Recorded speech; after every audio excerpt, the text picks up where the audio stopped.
Hello, ladies and gentlemen, and welcome to episode 133 of the Seezus Show. It's your boy, Sir Seezus, and we're back. It's been a long time. Hope you guys enjoyed this off season so far. I know I've been enjoying it. It just seems like there's always 24/7 drama going around with the NBA as well too. So I'm glad that even after the finals, there's always something to still talk about as well too. So just to rehash on the last episode, Terrence Whaley couldn't be with us the last episode. He was in New York, all booed up and whatnot, exploring New York City. Sorry. But it was me, myself, Conyers, and we essentially just previewed the finals, and we both had the Nuggets winning in 6, even though my gut said 5. So I'm happy we didn't place any bets and nothing like that. I got to keep my money, but I did fulfill my bet with Terrence. We got that ramen, which was really good the other day as well too. Thanks. Now, to formally introduce my co-host, ladies and gentlemen, make some noise for Terrence Whaley. What's good, y'all? How you been? Oh, my bad. I almost left you hanging. Nah, you good. My bad. How you been, man? How's New York? What you been up to? What's new in life, man? New York was good, man. As always, I feel like it's probably safe to say that's like my third home now, as many trips as I've taken like the last 2 years. What's your second? Houston?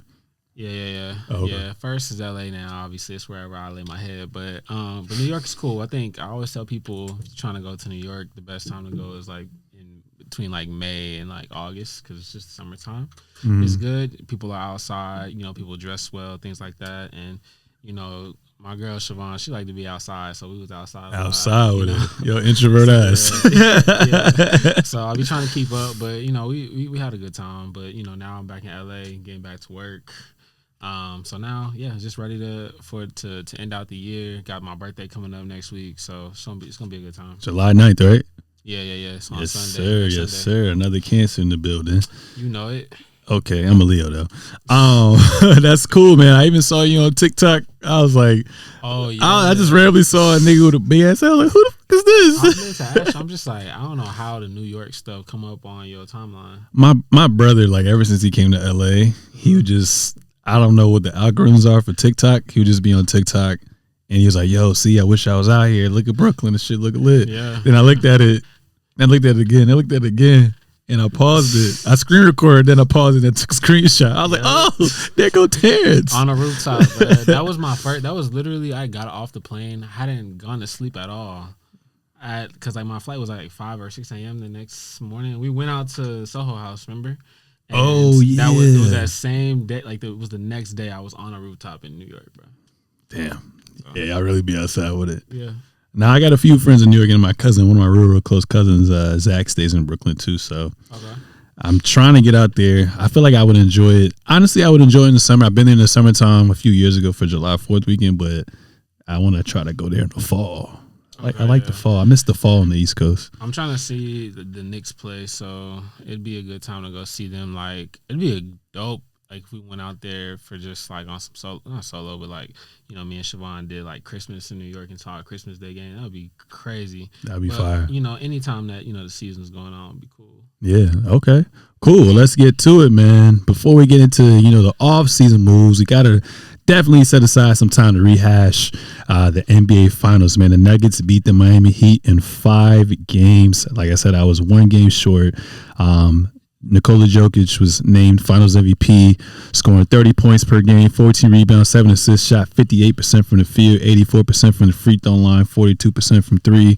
Honorable mention, the number 2 on that team, Jamal Murray, 21 points, 10 assists, 6 rebounds, 45% from the field, 38 from 3, 93 from the free throw line. Then on the losing end, Jimmy Butler didn't have the best series, but still ended up with 22, 6, and 5. And Bam stepped up 22, 12, and 5, man. So in these 5 games, man, what were your thoughts on the finals? Was it what you expected? X, Y, and Z? Just share your 2 cents with me. Cool. I mean, I'll definitely start off. I mean, it definitely was what I expected. I felt like Denver, a lot of times when you see, I won't say a dominant team, but I'll say like a team that just looks good on both offense and defense. They just had that that fire on both ends for all series that they played. I won't lie, I only watched 2 of the 5 games because I was just that's all you need to watch. I was just moving around New York. but yeah, I mean, I think Nikola, he he stepped forward, I think, this year in a way we haven't seen before, where he kind of just took the mantle of like understanding that we haven't gotten to where we need to be, and like I think he just used that outside noise as motivation and kind of just dominated, every matchup he had, and I think. It's cool to see him win, because I always like to see the teams that have never won as a franchise win. Facts. I think that's like it's a good thing for the NBA, because you always need parity. It's always good to have the big market teams in there too, but like you really do want to see those new histories, be written in the rule or in the history book. Yeah. And now I'm interested to see what the rest of his career looks like, because a lot of times, for a player like Jimmy Butler, for example. I feel like the writing's I don't want to say writing's on the wall with his career, but you kind of know what you're getting from Jimmy. And like, the only thing that could really, continue to elevate his what's the word I'm looking for? Legacy is a championship. But with Nikola being in his prime, I'm now more intrigued as a viewer, as an NBA fan, to like really tap in with Nikola's story, and like I think that's cool when you become a first time winner in your prime. Yeah, nah, man. He only 27 too, so like you say, he just scratched the surface.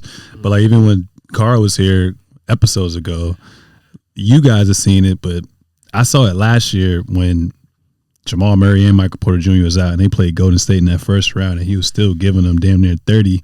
And I was like, if he just had his dogs with him, he can match up with anybody. And I remember earlier in the year, I was saying, I think they can go as far as conference finals, potentially finals. And they made history, so I'm proud of them as well, too. And I'm also proud of Jamal Murray for missing basically 2 years. Last time we saw him was in the bubble, came back, and was a great number 2 option as well, too. And then obviously the pieces that they added with Bruce Brown, Jeff Green, Aaron Gordon surprised me a lot as well, too. I enjoyed his play as well, so they did great. Bruce was a problem. I'm interested to see like if they retain him or not. Yeah, because I know he's going to get a bag. Yeah, I think he's going to get a bag elsewhere. So I think it was just, what was he there for 1 year? Yeah, 1 year, like $8 million deal or whatnot from Brooklyn. Yep. So if I'm him, like I'm a role player, you know what I'm saying? One of the premier role players. One of the premier role players who's up this game every year. But if I'm him, I'm just like, all right, want a chip, you know what I'm saying? Let me go to another contending team that can, or a playoff based team that I can contribute to and get even more money. So I don't blame him for leaving at all. But I was a little disappointed in Jimmy. I mean, obviously everyone battles with minor injuries, nagging injuries that kind of go on, but that's still not an excuse. But the times when you kind of wanted him to take over, he was just very passive.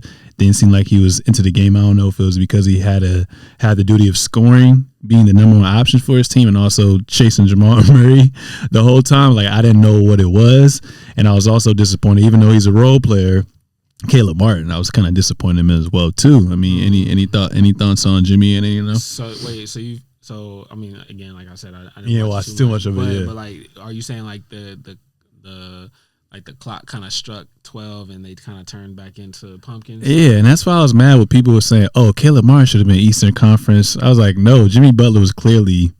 Caleb Martin had a great closeout game. I mean, he had 2-3 decent games, but as far as I'm looking at from a 7-game series, I don't even care about the 7 games. The whole goal is to win 4 games in the series. With those 4 games, I thought Jimmy Butler was the best player on both ends. But it just sucked that he didn't have that much left. I mean, you probably saw the closeout game, I'm assuming. Yeah, and I was like, he was missing layups. Like he was like being passive, and then he wanted to turn it on like towards the end of the game when it didn't matter anymore. Yeah.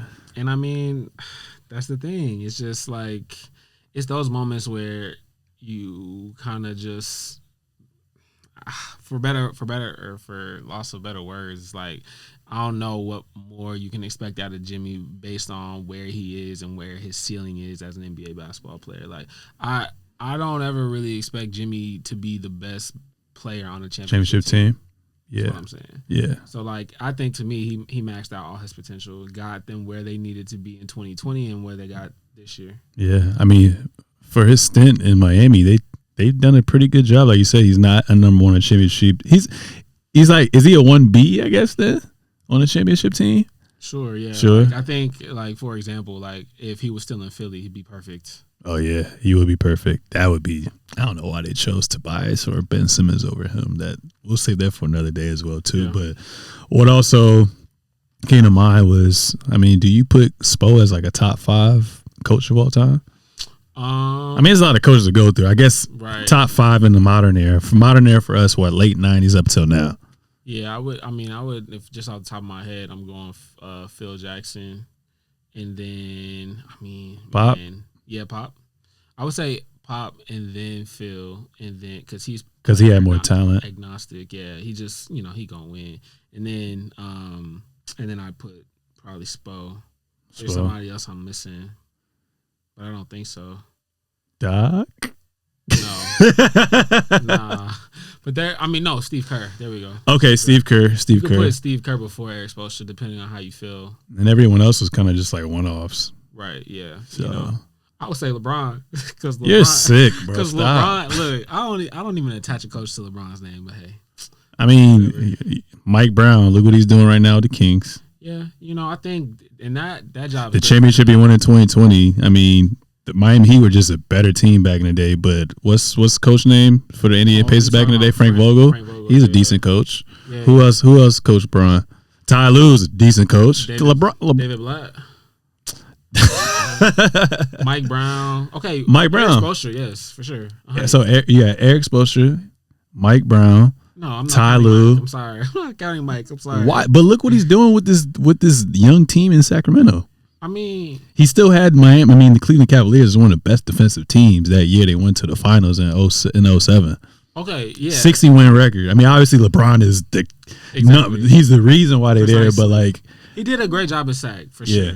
I'll give him that. I'm just saying I don't want to discredit some of these coaches, you know what I'm saying? That's all I'm saying. Okay. I'll give it to Eric Spoelstra. I ain't giving it to nobody else. Okay. I mean, we used to think of that about Eric Spoelstra until LeBron left. Yeah, exactly. And you're never gonna get the credit to LeBron. Yeah. So no, that's interesting. It was a good finals. I think I can't remember the stat, but they were saying something along the lines of like this playoffs was one of like the most viewed playoffs or something like that. I can't really remember. I wish I had the actual stat up. Yeah, there's a lot of parity in the league right now, and as a viewer, like you just feel like, especially those fan bases that never felt like they had a chance, you have a chance now. Yeah, like Sac. You've been in fucking playoff purgatory for forever. Now you have a chance. Even Atlanta, like you lost in 6 games, but like y'all looked good when y'all played Boston. So. Especially with the new CBA taking out super teams. We'll get into super team pretty soon. Yeah, we're gonna see a lot of non-historic, traditional big market teams compete for championships. So like you said, I love that as well too. So I don't think we really gonna have much repeats. I can see like a repeat as like a team getting to the finals, but it's gonna be tough to get a back-to-back now with the shit that's happening, I think. Yeah, and I mean you just got again player movement all the time. So I'm really interested to see about Draymond's situation, but yeah, I think now the team that I think has the best opportunity is obviously Denver. I feel like they have a chance for good continuity, but other than that, I don't see repeats, especially not a 3-peat. And that's literally what I was going to ask you next. I was like, with the Nuggets roster intact, obviously it's still free agency. We don't know what's going to happen with Bruce Brown and whatnot. Jamal Murray's going to be there another year. Michael Porter, I expect him to get better. Like you said, Joker just touched his prime. Aaron Gordon feels comfortable in that system now. Like, should they be favorites next year? And how do you think they can repeat next year as well too? Yes, I mean I have them as favorites again. Like I think Jokic is just showing like he's unguardable. Yeah, you know what I'm saying. So if you have that player on your team, you always have a shot. And I think so long as they continue to put shooting around him so that he could make out of the double team, stuff like that, their offense will always be potent in the playoffs. Defensively, I didn't think they had it, but they showcased. We were talking about that, but too, yeah. They can play that end. Like I said, I need to get that tape. They can get timely stops when they need to. Yeah, so I think they keep the roster mostly the same. I think that they'll definitely have a shot, especially now with Golden State like kind of being like in this state of transition. Definitely in a gray area for sure. And then, the Lakers, they'll be there too, but, they've shown that they can beat everybody in the West. So. Yeah, honestly, yeah. What I was about to say from that, I'm going blank here right now. Yeah, like growing up a Spurs fan, I feel like we're watching like the modern day Spurs in a sense as well too, where we just have that continuity with the star players and you just keep mixing talent with them as well too with a strong coach. Right. So it's nice to see them play.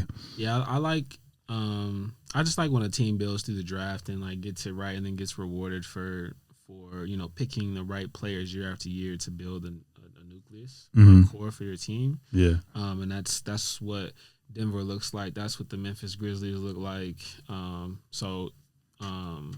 Having that makes them look like they've kind of got like that Spurs dynamic, and then obviously having foreign players in Nikola Jokic helps as well. So, and their style of basketball is great too to watch. They're always moving the basketball and stuff too, playing from side to side. So it's a fun brand of basketball to watch, even though I want to see championships.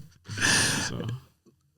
Yeah, it's crazy, man. Do you think with Joker's dominance, like, do you think teams are gonna have to kind of not? It's a new age, but I guess take old things from the past and implement it. Like, do you see a lot of teams now moving to like a 2 big lineup again, like to stop Joker? Nah, I think, and again, I mean, this might be wrong, but it just depends on your preference as a coach and strategy. But like, I will always just continue to play him like 1-on-1 and let him like score. Take away the playmaking. It's the playmaking that kills when you playing him. Mm-hmm. So like I like watching like players like dig at him, like try to steal the ball, like not commit fully to a double team. It's a waste. It's a waste of a defensive move. Like you might as well just stay on your man and just let him do what he gonna do. Yeah. So I mean a 2 big lineup, it would have to be like what the Lakers had in 2020 when AD plays the 4. Right, yeah. And allow him to roam, even though that they ate that up too. But like I think it has to be a situation where like you take away the playmaking, because as soon as my MPJ is getting off and KCP is getting jumpers, like you're gonna get slaughtered. Yeah. Offense. Yeah. Okay. Cool. Then moving on from that, if there's no changes made, like no big changes made, we know the change we're talking about. We're going to get to that later. Right. Do you think the Heat can get back to the finals next year? Because they beat the Bucks. Granted, Giannis was out 2 games. They took care of the Knicks. Knicks are probably only going to get better. Rumors they're about to get DiVincenzo, and I'm assuming everyone's going to get better. And then they beat the Celtics, who were the favorites as well too.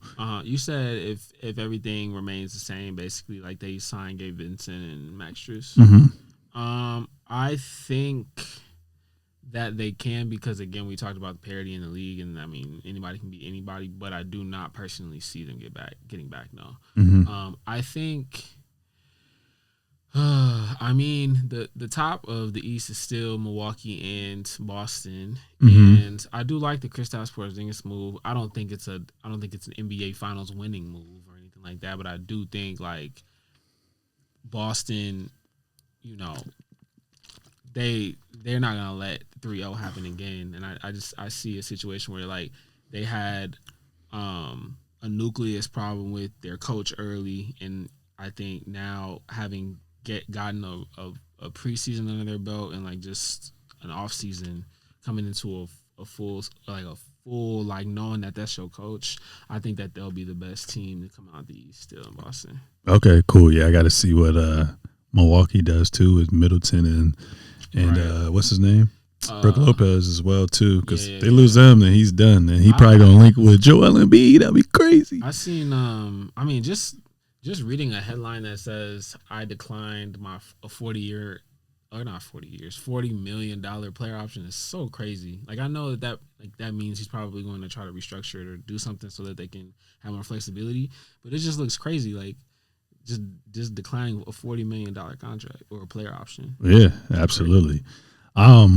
So Joker played 20 games in the playoffs, averaged 30 points, 14 rebounds, 10 assists, 55% from the field, 46% from 3, 80% from the free throw line. can we now? And obviously, he has his flowers, being one of the top players already of all time, probably top 10 centers of all time right now. Can you say right now definitively that he's the best player in the league, or no? I would say that that title for me is still like a healthy Giannis. Like, I feel like it's still him. Joker has shown, though, like, again, he's because the best. I heard LeBron say this once, but he was like, the best skill in the NBA is availability. So, like, obviously he showed that he was on the court and he looked the best player. But for me, just knowing what a healthy Giannis does on both ends, I like Giannis better. Okay. All right. No, I like that. I like that as well, too. I'm gonna go with Joker now, prisoner of the moment. I mean, I already accepted he's not the best defender, but I'll take his offense and his size any day as well, too. And Giannis, like, even though he missed those 2.5 games or whatnot, like, he was, I mean, it's a team game, but, like, he wasn't there when you needed him in that crunch time as well, too. I feel like I can rely on Joker to either give it to the open man or definitely score. Like, he's one of those players now in that stratosphere with, like, a KD, a Steph or whatnot, where whenever the ball leaves his hands, I expect it to go in. And that's crazy. Okay. So. That's fair. Yeah, so we'll see. Until otherwise proven, we're gonna see. Let me ask you this though: even after the regular season and before like the playoff run, or let's just take the regular season. Did you feel that way? No, because I think what matters the most is the playoffs. So before that happened, I had Giannis as well too, and sometimes I'd be thinking, man, if he didn't get hurt with his back those first 2 games. Maybe we would have seen Giannis versus Joker. That's my dream matchup right now, is Giannis versus Joker or Joel Embiid versus Joker in the finals. Okay, so was it Steph the year before for you? To me, it's crazy. Like, even though Steph went through all that, beat Boston and everything, I still had Giannis ranked number 1. Going into this past season, I had Giannis number 1. Okay. So it's basically just he just did a phenomenal job during this playoff run. It just usurped Giannis. Yeah. Okay. Yeah. But it's like, if there was a scale 1 through 100. Was it better than Giannis' 2021? Damn, that's a tough one, man. Because you can poke holes in the armor, right? You can say, even though the teams got restructured, you can say Joker played 3 playing teams. Lakers were a playing team. Minnesota was a playing team. Miami was a playing team. Then they played the Suns, where KD only played like 6-7 games. Right. You can poke holes there, and then you can also poke holes in Giannis' run with James Harden and Kyrie being out. Trae Young got hampered as well too. And then I forgot who they played in the first round. Maybe they played the Chicago Bulls. Right. No Lonzo. And the finals, I mean, I think they equal out. Okay. All right, got you. Yeah. What about you? I mean, for me, it's just from a basketball, or not even from a basketball standpoint, but I just from skill and like, yeah. Yeah. Okay. I would take Giannis. Okay, bet. Well, the NBA draft went down last week, and obviously Terrence and I are some San Antonio Spurs fans. So Victor Wembanyama went number 1. I was so excited, and even before all this happened, like, I was telling Terrence, I was like, the way everything was set up, like, I didn't know if we were going to get number 1, number 3, or get just fucked in general. But I knew for a fact in my head, I was like 1 through 3. So the 1 through 3 picks, like, I was going to be fine with either or and just envisioning how to build around them. But I'm happy that we ended up getting Victor Wembanyama. So welcome to San Antonio. I'm sure all the Spurs fans were ecstatic. This is the first time that we've seen, this much around Victor. Him coming to San Antonio. They had the parade at the Riverwalk. You had Sean Elliott, Manu Ginobili, Tim Duncan, David Robinson all having dinner with him, taking pictures.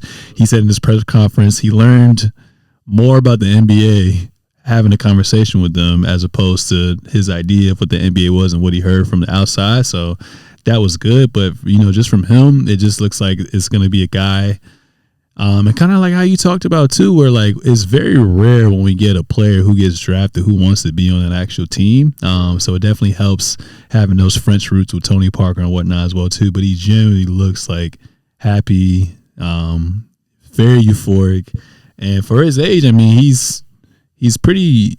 I feel like he's locked in. I don't think the outside noise is going to really rattle him as well too.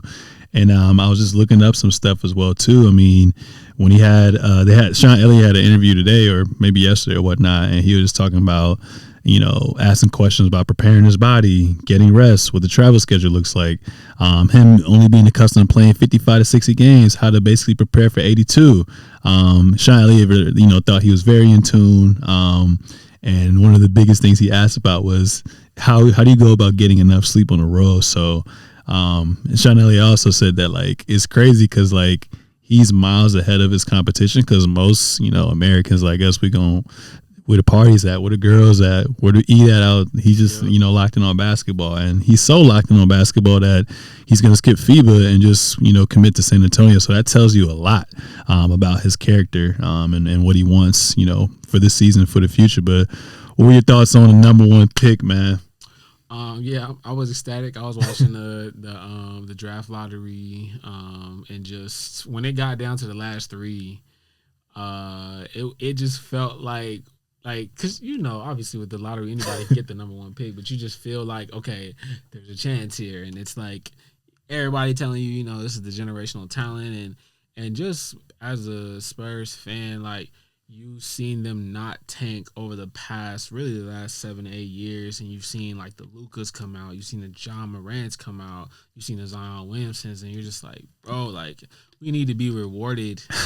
We need to be rewarded for the season we finally decide to tank, and we decided to tank and we get Victor. Like it felt like poetic that slotted right next to where we needed to be. Now him as a prospect,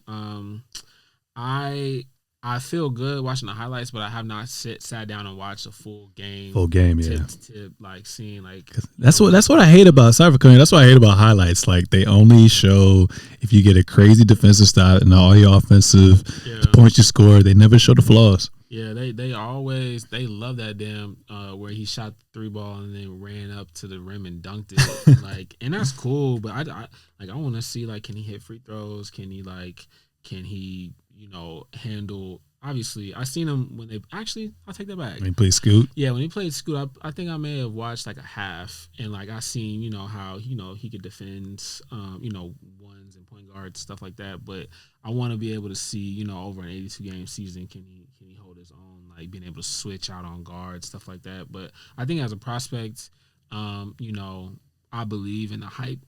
He's 7'5", can shoot it, and defensively, he will ultimately be the anchor of the Spurs defense for the next 20 years. So yeah. What position do you put him at? Do you just put him at the 4? Like, I'm still trying to figure out, is he going to be like a joker, like a point center? Like, I've just never seen someone like this tall with handles like this. So like, right, yeah. I mean, people been talking about Bobo lately. They're like, he's "Hey, yo, come on!" He's an alien, and we mean that in the greatest, way. But like, there's not been a player of this size with this skill. So we'll see. I think Pop is the perfect coach to figure all of that out, and we'll just have to wait and see. I think we'll see it as soon as Summer League, honestly, and we'll be able to see like just what their early plan is for him. Yeah, I just pray stays healthy, man. It's so. What's your expectation of him, by the way? Like, I was about to ask you that. I was like, what do you think his ceiling is?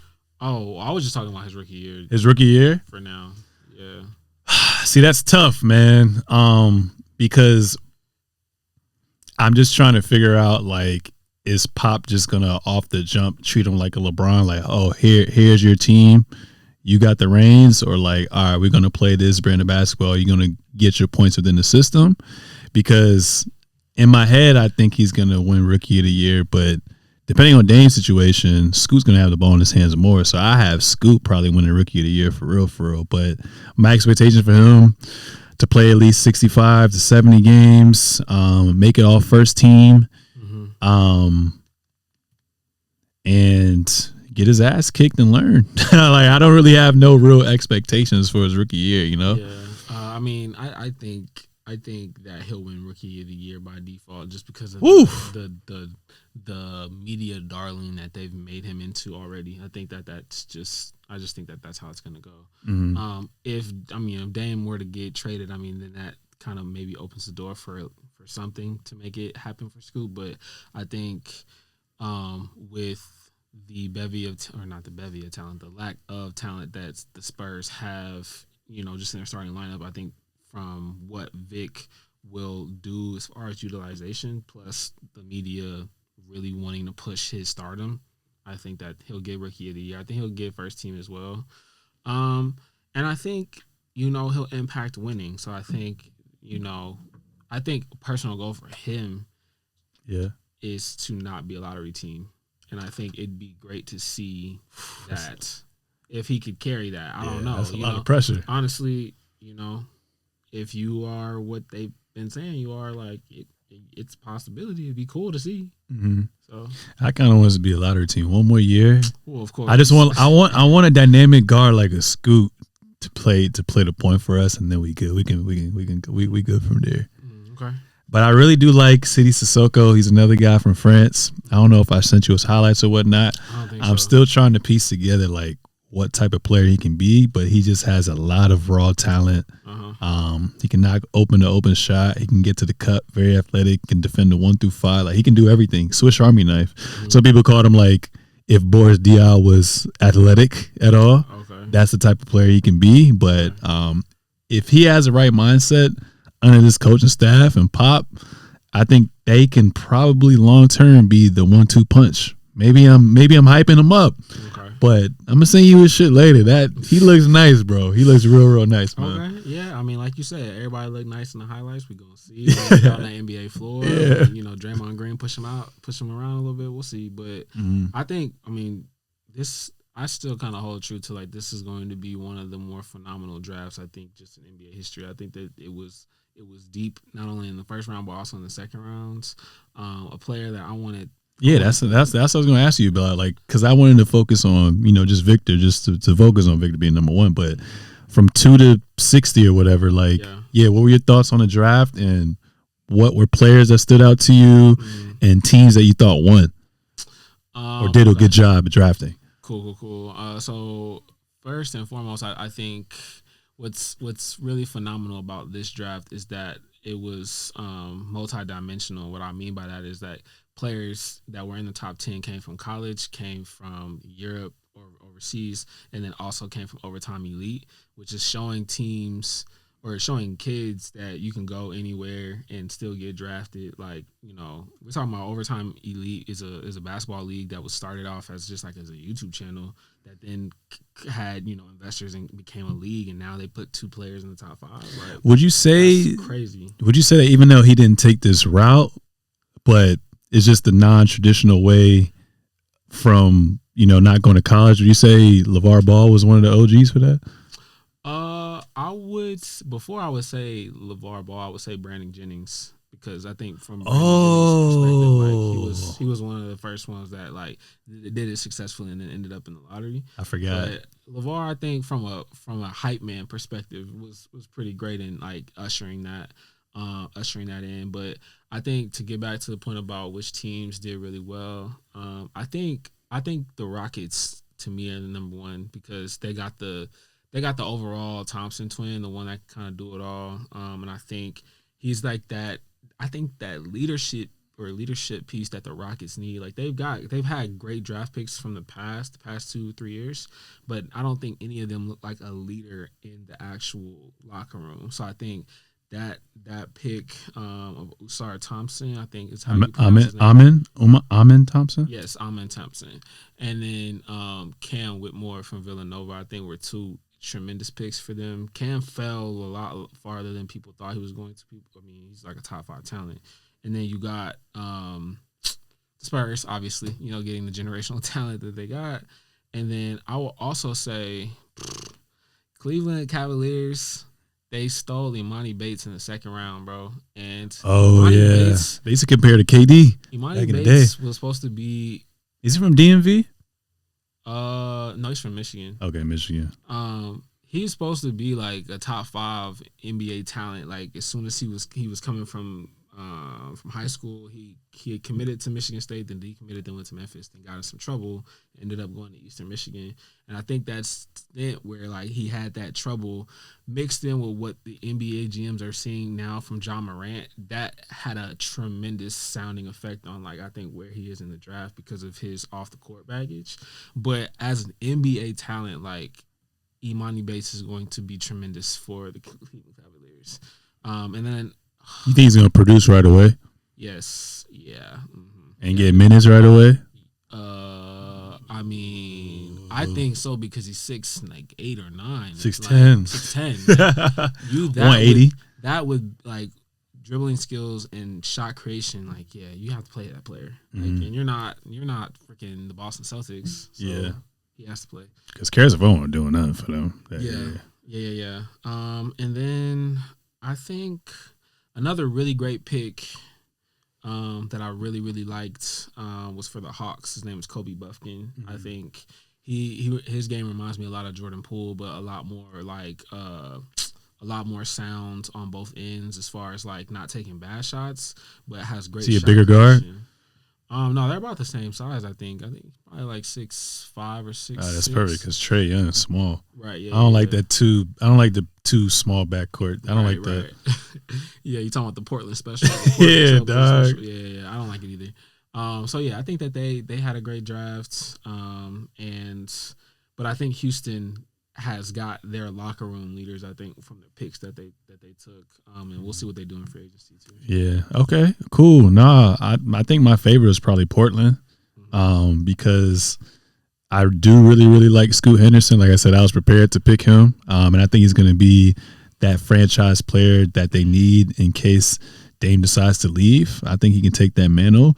And then Chris Murray was a good pickup as well, too. If he's anything like his brother, I mean, I've been watching his highlights. He's been at Iowa all 4 years. I think he's going to be really, really good. So they're already going to have a lot of size to kind of go along.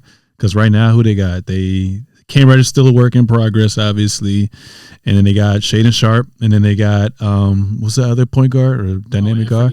Anthony Simons. So they got some nice young talent to be good for the future as well, too. So I really like them. And I also liked Utah Jazz, Taylor Hendricks from UCF. And then I think they got Keontae George from Baylor. And then Bryce Sensabaugh from Ohio State. So yeah, they had a good draft. But overall, I think, like you said, this is going to be one of the drafts we kind of look back years from now and be like, damn, like we had some talent that came from this joint. A lot of talent. There was talent in the second round. I mean, we're talking about like there's this kid that went to South Carolina. His name is Gigi Jackson. He was going to be the number 1 rated recruit for this draft or not this draft class, but Bronny James's recruiting class. He was the number 1 recruit in that same class. He decided to reclassify to go to college this past year, and he went in the second round. He went to Memphis, and he's got untapped potential too. Like he hasn't hit his NBA or not his NBA ceiling, but just like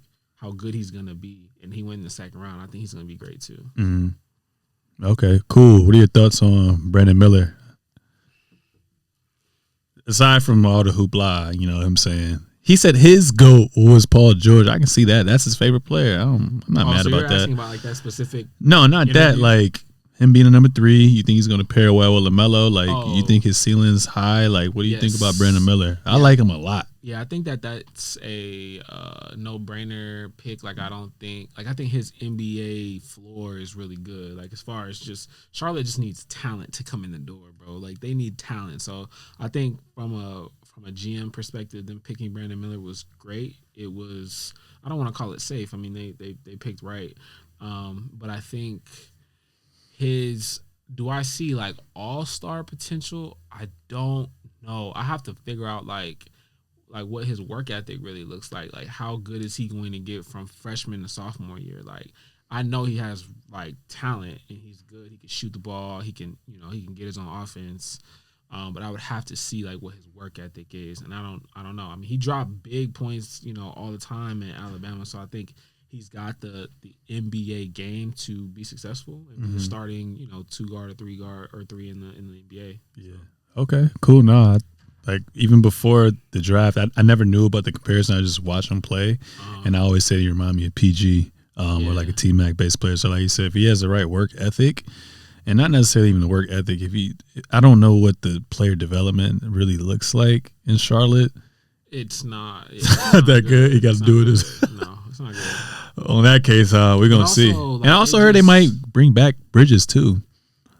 So that'd be kind of tough. Yeah, that'd be kind of tough if they bring them back. I mean, they've also just not hit on home run players. So I think LaMelo being a surefire, and then Brandon Miller being a great player with a solid floor is going to help them at least be not in the bottom tier of the NBA. Mm-hmm. Okay, you talked about him on the Rockets. What about his brother us here? Like, is he more so of the shooting guard? Because I mean, obviously they drafted Jaden Ivey last year, right, and then years before they. Killing Hayes about to go, but do you see? Because they try to also put before K got hurt at the point. So like, how do you think they shuffle around those 3 players? Yeah, I think that they will. I mean, they also picked up Marcus Sasser, who went to U of H, my school too. He's a point guard as well. So I think that they're trying to. They might do a little 3-guard lineup. Think so? They got the size, yeah. They might do that. So like they might try to just do something out of the norm with Cade, and we really trying to. I'm interested to see which one of them is going to rise to the the cream of the crop, because Cade was a former, I think, number 1 pick. Yeah. So I mean, and he wants to get his legs in the league, but that might also clash with what with Asar's potential. But we'll see. They picked him, so I know that they have a plan for him. But I see him as being a great defensive player for them too, and kind of setting that tone for them on that side. And then obviously you like the Lakers, Bron and whatnot as well too. But you said the other day there was some players that were passed up that you wish that the Lakers would have got. Obviously they ended up getting Jalen Hood. But how do you feel about him? And then who are the players that you wanted that got passed up on? And then how you feel about the Lakers pick? The only player that I wanted that they passed up on was Imani Bates in the second round. Imani, I think, went maybe like 48th or 49th or something like that. And we picked 40th, and we picked the Max dude from Pepperdine. And I mean, I looked at his game. He looks fine, but he's not Imani Bates. You know what I'm saying? Like, so really high on Imani Bates. I like it. Yeah. I really believe in his game. I think he's got what the NBA you need as a wing player. But as far as Jalen Hood-Schifino, he is a high basketball IQ player, and I like that. And he gives effort on the defensive end as well. Problem is that I think the Lakers are going to re-sign D'Angelo Russell, and I think like as far as can they afford to sign D'Lo, Rui, and Reeves? Yeah, because I think they own those 3 rights and Lonnie Walker's bird rights, so they can re-sign them up to whatever to keep them on the caps table. Yeah. But yeah, like I think drafting a point guard wasn't the best move they could have made. I would have rather them get Cam Whitmore. That was the other player besides Imani Bates that they passed up on. Cam Whitmore is like a 6'7" like wing player that I think that would have been great under the development of the Lakers like development squad, because they got a great San Antonio, Memphis, and Miami, like they got great like development staffs, and I think Cam would have flourished under us. But Jalen, I think like I said, high basketball IQ player, 6'6", big guard. It's going to be a good player to have in your rotation. But I don't know if I see starting point guard potential from him, because he's not a great 3-point shooter to like space the floor out. He can get buckets on the second level, like that mid range. That's kind of his range, and that's kind of what I what worries me about Scoot too is like, you know, he's not a natural like smooth shooter, but like we'll see if he can develop that in the NBA. Yeah, I think that's hard though. I think developing your shot when you get to the NBA, even though you're a professional and you're supposed to be in the gym, it can be hard to find that shot finally in the NBA. But yeah, those are the two players, Cam Whitmore and Imani Bates, that I felt like could have been a home run, and they both would have been wing players, which I think is what the Lakers have been missing over the past few years. Damn, especially on the win now time frame. Yeah, and you got Austin Reeves and D'Angelo Russell. You can sign Dennis Schroeder with like the mid-level exception that they have. Like I think the guard spot was fine. Oh, Rob did. So the Suns landed Beal. So Bradley Beal was traded from the Washington Wizards to the Phoenix Suns on June 19th of this year in a blockbuster deal that wasn't really blockbuster, but blockbuster name that included Chris Paul, Landry Shamet, multiple second-round picks, and multiple pick swaps as well too. So the trade was finalized after Beal waived his no-trade clause, which he had as part of his 5-year, $251 million extension contract that he signed with the Wizards back in 2022. So only 1 year in the contract. Tell me your thoughts, man. I've been waiting to ask you this. What are your thoughts on Bradley Beal leaving Peyton's team, the Wizards, to go to the Suns? I hate the trade. I think that there's redundancy in it. I think that they're food on defense, even worse than they were before. And I think that, like, Bradley Beal as your third best player, like, I mean, cool. He'll have open shots and he'll hit them. But, like, I just think there's so much redundancy between him and Booker? And Booker, yeah. Like, he hates Booker, by the way. It's just like, I don't know why. If your plan is to really legit play Devin Booker at point guard so that it can work, like, I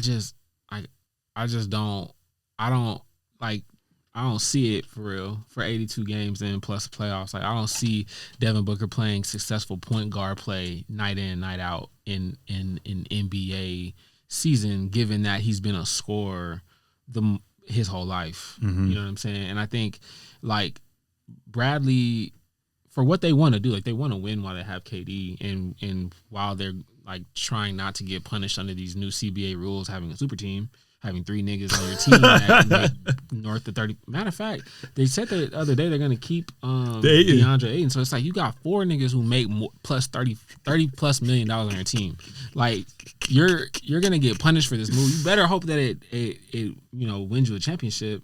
But personally, it's not. Like, as a basketball team, you look at who Kevin Durant is, what Devin Booker provides, and what Bradley Beal provides.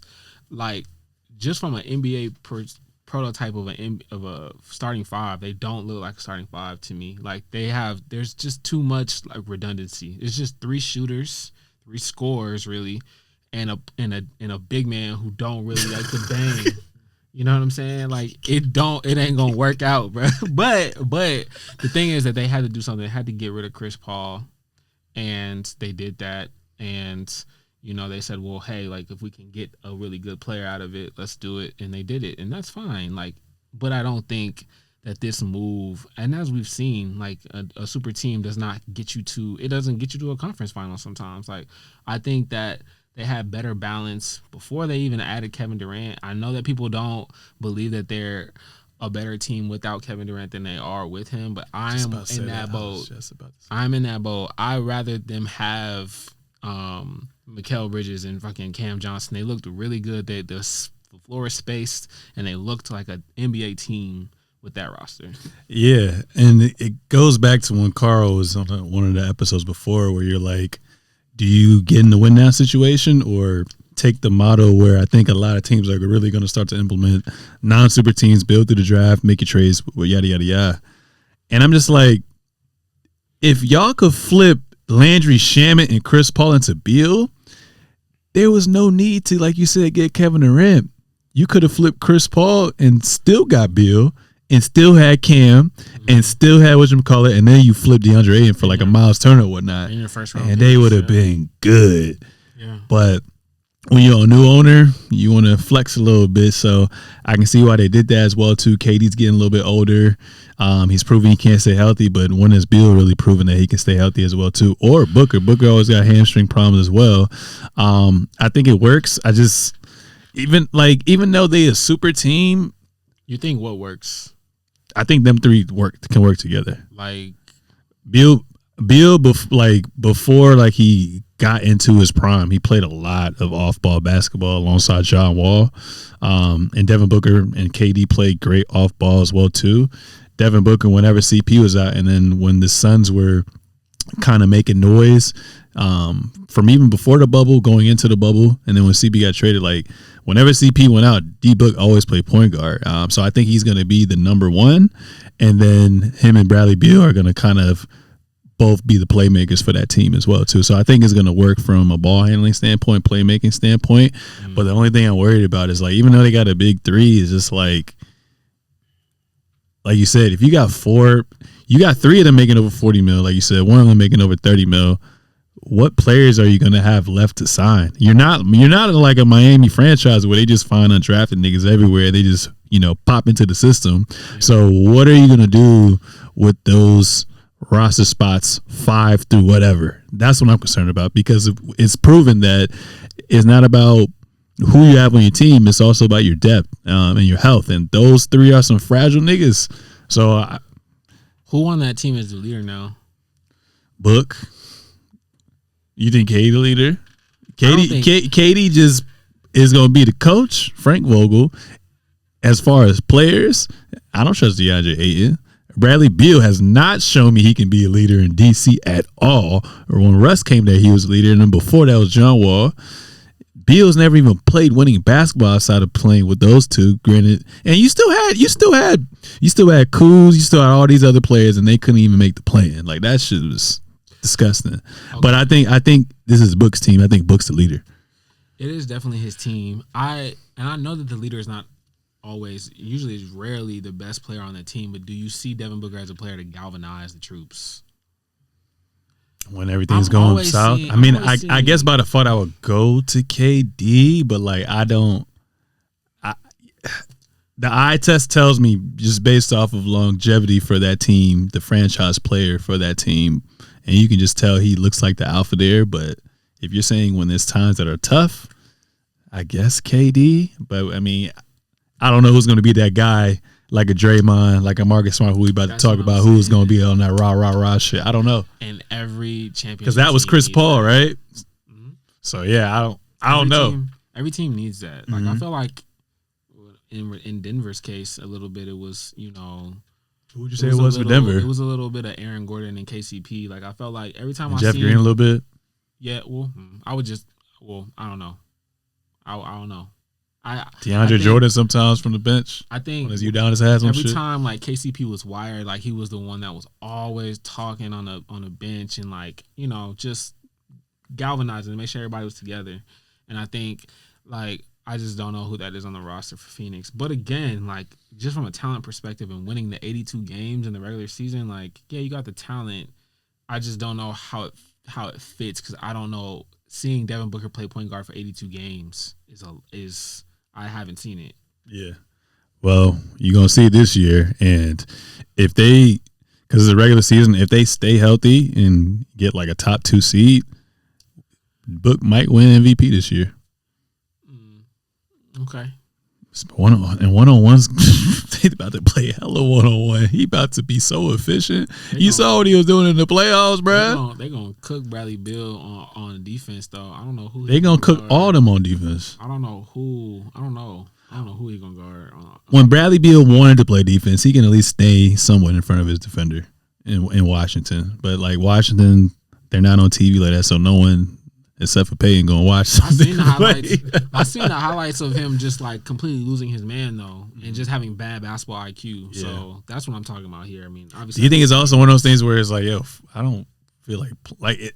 Is it yo, I don't care anymore? I don't want to play. Yeah, it's some of that, I'm sure, but again, because who wants to play losing basketball?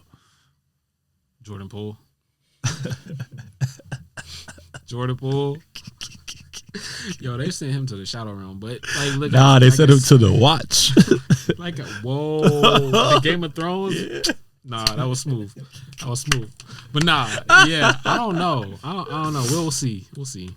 Oh man, I mean, we can talk about Jordan Poole right now. You know, hey man, he went from the Bay to the Chocolate City, so he still got the baddies pulling up on him 24/7. The Wizards uniform. Yeah, man, like seeing everything unfold from last year with the punch to not having as a productive season. Now he's on the Wizards. Obviously, he's healthy.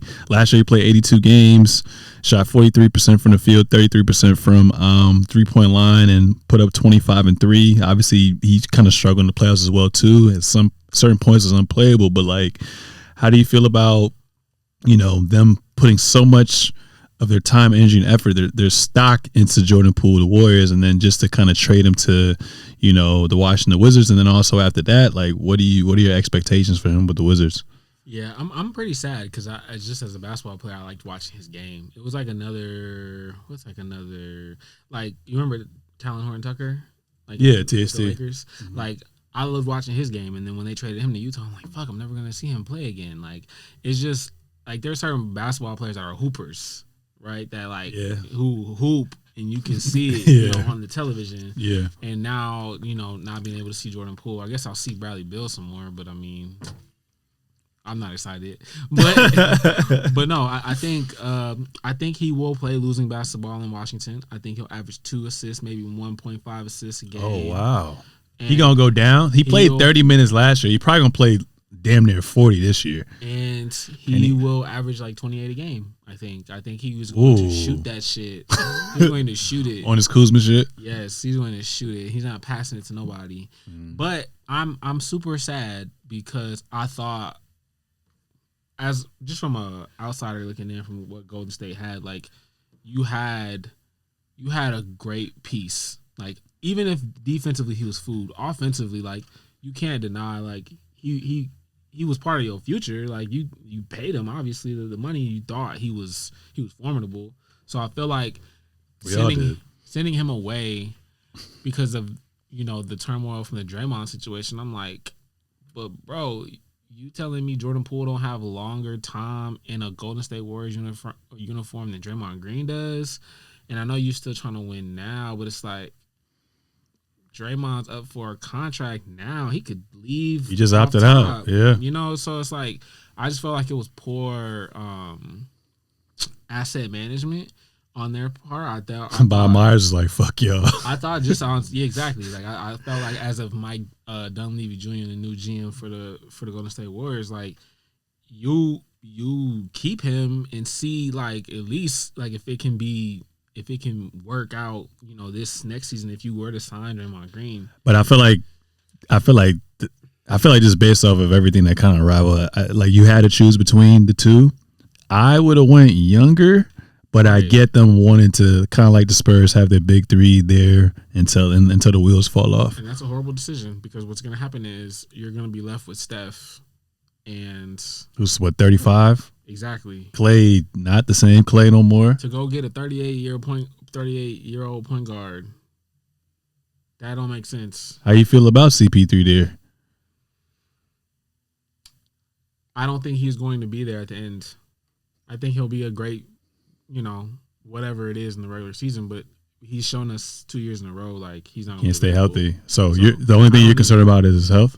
I'm not concerned about it. I know it's gonna be a problem. Like it's shown itself. So I don't think he'll be on the floor. I was gonna ask you, like, that trade is it was I know why, so they can not pay that much of a penalty in a luxury tax moving forward. Because I think after this year he's not gonna come back. But does that improve? Does that move the needle for the Warriors at all? Or are they still in that gray area? No, it does not. At the end of the day, like they can make adjacent moves from their big three, but at the end of the day, their big three have to be the best players on the floor for them to win. Like, and they're past their prime except for Steph. Right. And you've had horrible asset management. You let James Wiseman go for a player you already had. Oh yeah, it was for Gary Payne Jr., right? Yes, and then you just let Jordan Poole go for Chris Paul, who's 38. Like that's just horrible. Yeah, I would have got better. You didn't get Yeah. anything. You didn't get any assets back for real. And Gary Payton, he didn't have the same impact on the game that he had in 2021. So like, or not 2021, 2022. The year before. Yeah. So like, it just looks bad. It looks bad for the future of what Golden State is building, and they've looked so good from a front office perspective the past 5 years. It's kind of weird, you know. Yeah. I mean, one of the biggest things with Poole, aside from the beef he had with Draymond, was he wasn't really that floor general you kind of wanted when Steph was off the floor, and he wasn't efficient. I mean, or at least with Chris Paul, I think they're going to play at a slower pace. I see Chris Paul coming off the bench, still probably giving you 14, 5 and 5, or like maybe 14, like 7 and 5, maybe.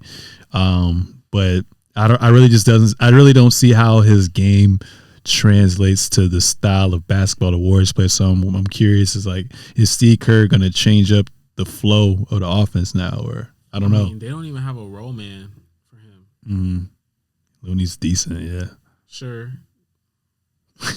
But they're not going to play Jonathan Kuminga. They've shown that. So I don't know who is the athletic person that's supposed to, really be that role man and give Chris Paul that outlet. But I mean, he got shooters, so we'll figure it out. But I just think from an asset management perspective and Chris Paul's health, I just think it's horrible.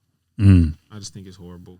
Okay. Now we talk about Memphis, who is that leader as well too? Was it Dylan Brooks? Yeah. Dylan Brooks, obviously they announced right when they got eliminated, we ain't re-signing him, which is kind of fucked up, by the way. But Marcus Smart got traded to Memphis, had a decent year, played I think about 60 games, a little under 60 games, averaged 12, 6 and 3. What were your thoughts on Marcus Smart being traded to Memphis, knowing that John Morant also is going to be out for 25 games? What are your thoughts on that trade there? Yeah, I think that was in my opinion, I think that's the greatest, or that's been the best add to a team in the offseason so far. I think obviously from a talent perspective, Kristaps on Boston is great, but I think from a fit and for what Memphis has sorely has not had on their roster, I think it's the perfect fit. It's the perfect culture fit that they need, because they do have the talent. And now that obviously they'll get back Steven Adams, and there was another big that they had, Brandon Clark. Damn. They'll now have their full roster. Tyus Jones gone though, but you got him with Marcus Smart. You got Marcus Smart now. But in as great as Tyus Jones looks for them, I would prefer Marcus for what he does from a leadership perspective. For what he'll do for Memphis, I think it'll essentially be, to a lesser extent, the Draymond effect essentially, and then. For John Morant to miss 25 games, that will hurt, but I think Marcus will lessen it.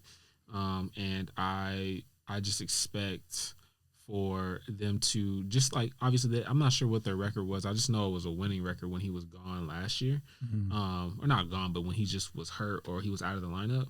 So they have experience to do it. They have a leader now, I think, a vocal leader in the locker room, and they have one of the better coaches in the NBA. Yeah, I agree with everything you said. The only thing I'm worried about is who's going to be that quote unquote 3-and-D, that wing player that they're going to sign, or they're going to try to throw everything for OG. I probably honestly. See, that's why I wanted. But who would you throw for OG on that roster? I guess that's why I wanted him, or I still wanted the backup point guard, but. Yeah, I don't know. If they get OG though, with Marcus Smart and like you said, Brandon Clark, Adams, JJJ, and Ja, they gonna be all right.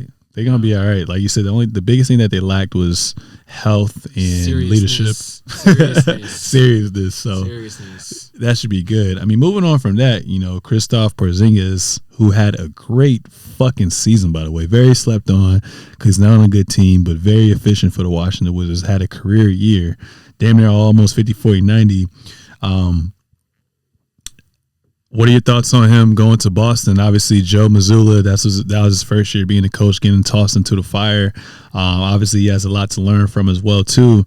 But what are your thoughts on Boston, going for Kristaps? I'm assuming Al Horford is going to be replaced by him now, so you get a little younger. Yeah. But your thoughts on that? I think from a basketball perspective, it's a great move. Great fucking move. From a locker room perspective, now I just want to know whether or not Kristaps has matured at all from his time in Washington after leaving Dallas, because from what the rumors were saying was that he wasn't okay with being the number 2 to Luka, never got the ball. Wasn't really utilized well too under Jason Kidd, or no, not Jason Kidd. We had Jason Kidd for a year, but what's homie's name? Rick Carlisle. Oh yeah. Because he utilized him more as a spacer for Luka. Right. That was horrible. but yeah, I just want to know whether or not he is, because obviously he knows he's like coming in your third option, and like I just want to know from a basketball or from a locker room perspective if he's okay with that, because he wasn't okay with being the number 2 to Luka. Like that's crazy. So I just want to know if he's okay with that, because as a third option you're only getting like at 15, 16 shots. Yeah, attempts. Yeah. So like that means you got to get your game off in a shorter, amount of attempts. And if he'll be okay with the ridicule that he'll get, because usually the third option is always a scapegoat. So now, like a guy like who can spread the floor, who's going to be, he's 7'1", 7'2", great defensive presence, because you can play him alongside Robert Williams now too. Yeah. And then you got Jason Tatum with Jaylen Brown, those two crazy wings. Yeah. Defensively, they should be great. Yeah, if they don't get it done with this, I don't know what else you can do. That's it. I don't know what else you can do. You have 2 premier wing players, and then a center who can shoot the ball. He's 7'2". Nobody's blocking his shot except for Victor, and he can play both ends. Like I don't know. Like what else do you need? Only thing that's missing is a nigga to develop his left hand dribbles. If he develop his left hand dribbles, they good. It's like what's crazy is and I mean, again, maybe they just thought size was the answer, but for forever it was Marcus Smart don't make great decisions. We need a point guard. They go and get Malcolm Brogdon. They get him for a year and then they ship him out. So he was. I thought he was getting traded to the Clippers and they declined it because his health concern was bad. Oh no, I'm tripping. Yeah, and then that's when it switched for Marcus Smart. Okay, so my bad. You're right. So that's what So what I'm saying is like I don't know what else they're missing. There's no more holes. Like before it was point guard. Now you got the point guard. Yeah, him and Derek White. Now you got a center to replace Al Horford in his aging, whatever he couldn't do in the playoffs. So there's nothing else. Yeah. Jason Tatum, please go get it done, bro. Messed up his ankle. Who knows? Maybe they would have won Game 7. But no, I like it. They should be a top 2 seed in the Eastern Conference, and they should be favorites coming out of the East as well too. So, like you said, no excuses. Work on your left hand, Jaylen Brown. Work on your left hand and your playmaking, and you'll be straight. And my fault, Jason Tatum. Sometimes the eye test will tell me when I'm watching the premier nationally televised games, JB look better. It's clearly JT is the best player on that team for sure. Draymond declines his player option. Do you see him staying or do you see him going, man? Because I like some potential teams. I like them, honestly. Sacramento will be tough. Yeah. I think Sacramento will be great. If Sacramento can't get him, probably Kuzma, but I would want someone more of a 3-level scorer that just not empty calories that amounts to winning Chris Middleton. So I would probably go for those two. But what are your thoughts on Draymond? You think he stays? I think he stays because the teams with cap space don't look that good. Yeah. So, yeah. And I don't think, even if he were to go to Sac, I don't think he wants to play Steph 4 times a year and then also see him in the playoffs. Like, I think his home, a lot like a lot of lifers that are franchise lifers, I think it just makes sense for him to stay there. Yeah, otherwise they wouldn't have traded Poole too. If they knew he wasn't gonna opt out and they're gonna sign him longer term. Right. Even though I know that he wanted to repair that situation, I do think that all of the rah-rah is just negotiation tactic. Yeah. No, okay. Honorable trades. Your boy John Collins is on Utah, and then Naz Reid got an extension for the Minnesota Timberwolves. I wanted Naz Reid because I wanted the amount of cap space that the Kings could have created.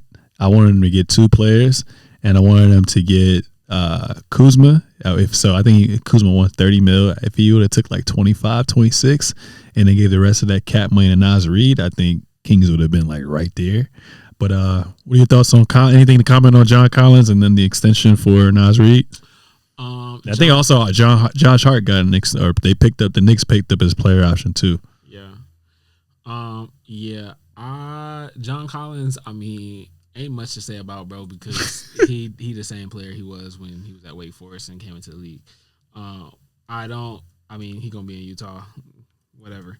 Nas Reed, great improvement. He was an undrafted, free agent, came into the league, and now, signed $42 million deal. Really great.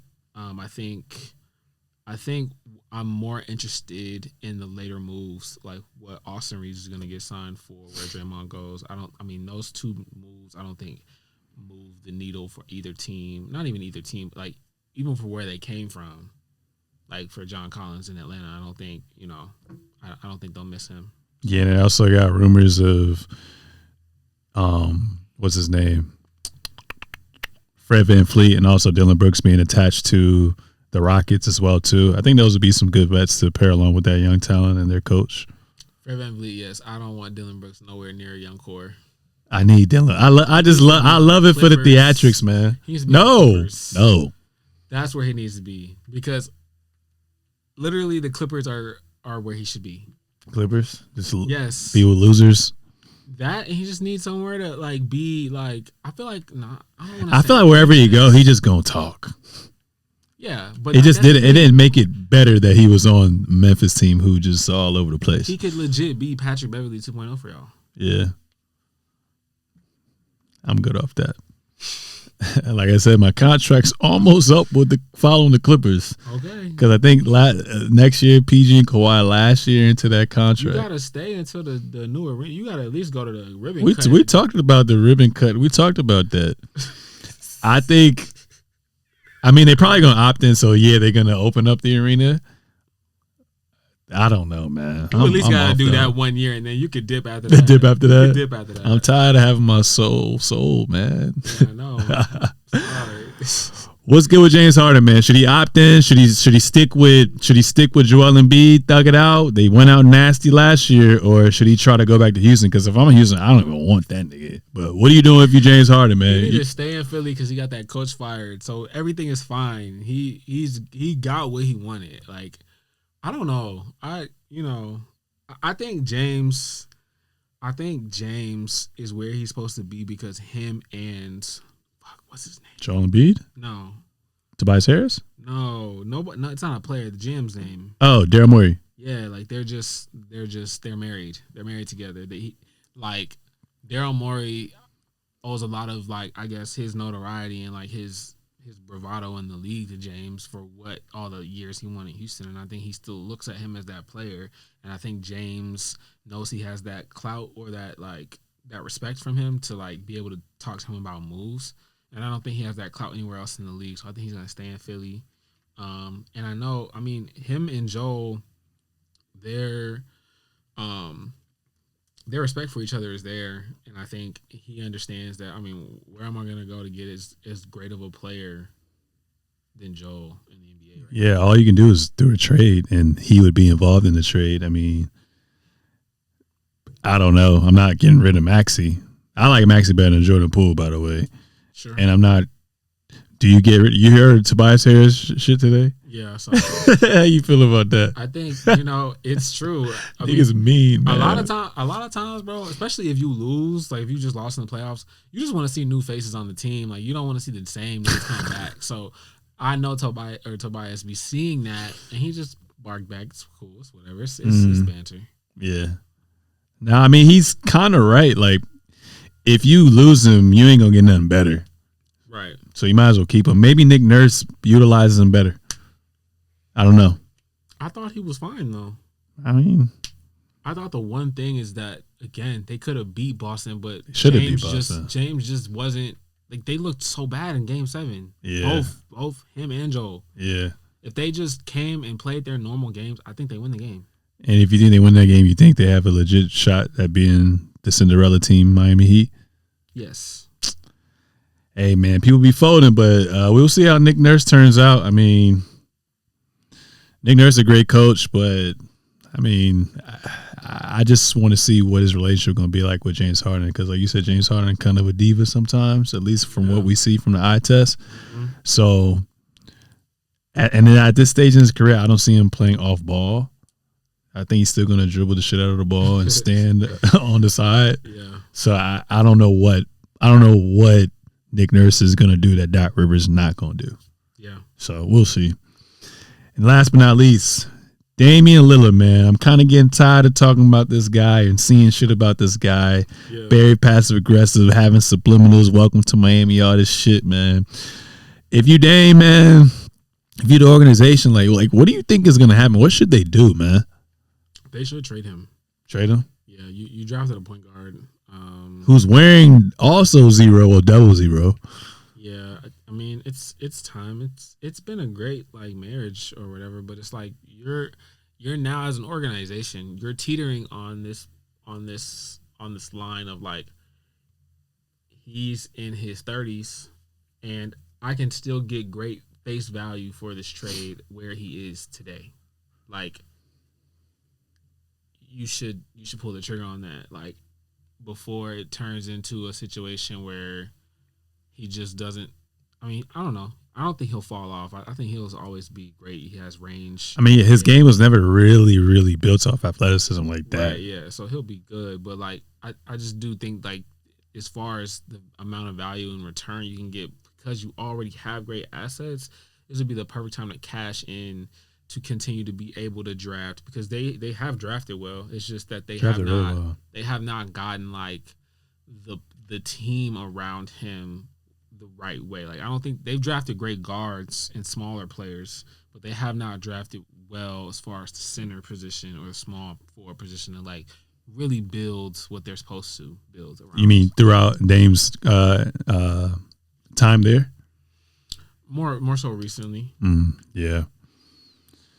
Yeah, I think he should get traded. It's really on him if he wants to leave. Like I think like the trade that Beal just got done. I think, like you said, Portland already has good young assets, and they're gonna have future picks or whatever for foreseeable future. Like I think with the amount of his blood, sweat, and tears he put into that organization, I think they do him a solid and be like, all right, give me draft picks, Tyler Hero, Duncan Robinson, we good. I think they do that. Yeah, and I don't know. I mean, why is Miami the only team that's being talked about? It just makes the most. It makes the most sense. I mean, I had sleeper teams. I don't want them to go to the Knicks because I don't like I said, I don't like the two backcourt small niggas. Yeah. Timberwolves would be tough. I've seen people say Brooklyn too, though. People been saying Brooklyn for a while, but it's like, who are you going to get back from Brooklyn? Because if he wants to go to, I guess because it's late in his career, and I'm just thinking of teams where he can compete and actually have a shot at least getting to a conference finals or a championship. Yeah. Miami just is the ultimate green light that I'm kind of looking at right now. Matching with salaries and knowing that you can have that big three and still have undrafted niggas just come in and play well. I think that's the best option. Okay. Brooklyn, unless like you can keep, if I can keep Cam, if I can keep Bridges, if I can keep Claxton, I can add Dame and then kind of like flip Benson, because Benson's making 35, almost 40 mil. If you can flip it for like a Pascal Siakam, then that makes sense too, or something like that, or OG or whatever. But right now, I think in my eyes, I think it's a foregone conclusion going to be Miami. But the Wolves would be nice if you, because you're not really paying that many people on Portland like that. So you could take on a player like Rudy Gobert's contract and still have Naz Reid with Cat, with Ant-Man, and also Dame and Jaden McDaniels. That would be kind of tough. So right now, I think Miami, and then second place, the Timberwolves, and then third, probably Brooklyn. Okay. So we're going to see. Real Rapper Cap, it's been a minute since we done that. To end things off, Real Rapper Cap, CP3 will play the entire year with the Warriors without getting traded. Real Rap. Ooh, no trade? Nah, because I think that they're going to use his expiring deal as free agent money. Okay, I like that. I'm going to say Real Rap with you as well, too. Real rapper Cap, DeAndre Ayton will get traded before next year deadline. Real rap. Real rap? Yeah. I say real rap, and I don't know why I keep saying this, but I really still believe Miles Turner and another piece is on the way. I think so. They're going to flip that. They're going to flip that, man. I don't know. They're going to flip that because they originally wanted him, but we're going to see. Real rapper Cap, Jamal Murray will finally become and make his first appearance as an All-Star next season. Cap. Ooh. Western Conference is just too deep. Yeah. Just from a fan voting perspective, too. I mean, we were just talking about Ja Morant. Yeah. Steph Curry. Well, Ja Morant's out of the picture for All-Star. Oh, yeah. So that's true. Maybe. But I say Cap, too, because you got Steph, you got Fox, who's on the rise. You got Shea, who they love. You said he's a media darling. Dame. You got Dame, potentially, and then you got Kyrie, too, who's still very popular. So And Luka. So, nah, I don't think so. Like, Austin Reeves will probably get more votes than him because people are crazy. And all those players have their own shoe. They do? They do. Except for Shai. Well, no, Shai, I think, has a deal with Converse. Really? I think he has his own shoe with Converse. So it's just like you got players that have like popularity. Like it's just a popularity contest. Yeah, you need like a giant spirit bomb from the country of Canada to get that far. Okay. Real rapper Cap, Joker will win MVP for the 2023-24 season. Real rap. Oh, 3 of them things? I can see that, yeah. Damn. Especially because they wanted to get they didn't want to give it to him, they wanted to give it to Joe, but like I could see them like, oh, well, we gotta make up for the fact that he didn't win last year. Their team is good, so here you go. There you go. Yeah. Okay. I was torn between the two. I'm gonna say Cap, and I'm just gonna play the what if game. I think Dame gets traded to Miami. Miami gets the number 1 seed, and Dame wins MVP. Okay. Wild shit. Last but not least, real rapper Cap.